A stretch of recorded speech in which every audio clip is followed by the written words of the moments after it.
Think about staring into a dark closet as a kid. Your brain was entirely convinced a monster was waiting in those shadows. You could take that fear away by imagining that monster in something silly, like a neon clown wig. Suddenly, it lost its power over you. Adults deal with monsters too, but ours are invisible. They look like a stack of bills, a deadline, or a quiet night spent alone. We still use that clown wig trick to deal with them. We just use our phones to do it. Sharing a silly image on your timeline is an active way to protect your mind from these pressures.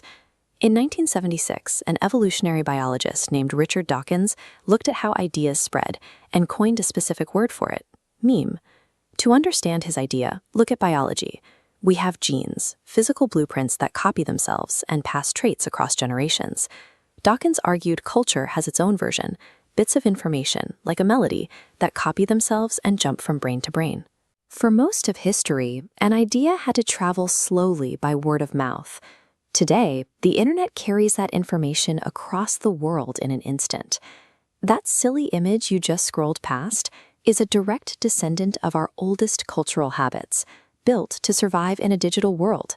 Your brain has a built-in ability to change the meaning of a scary situation by looking at it through a different lens.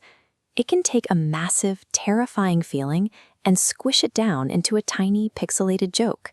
When you successfully shrink that heavy burden into a quick laugh, your brain gives you a chemical reward, releasing dopamine for immediate relief.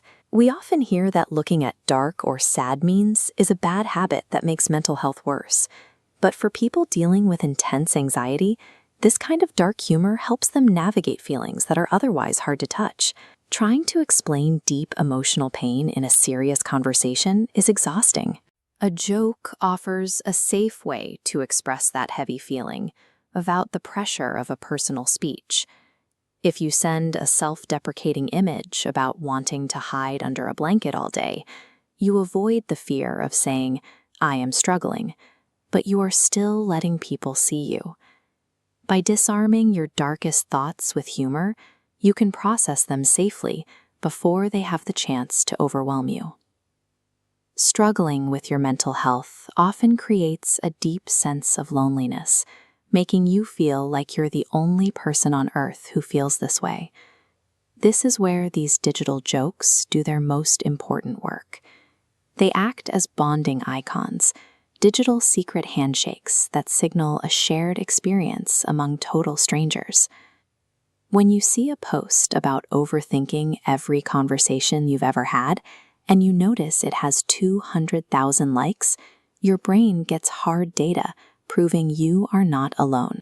So the next time you tag a friend in a silly picture, know that you are doing something meaningful.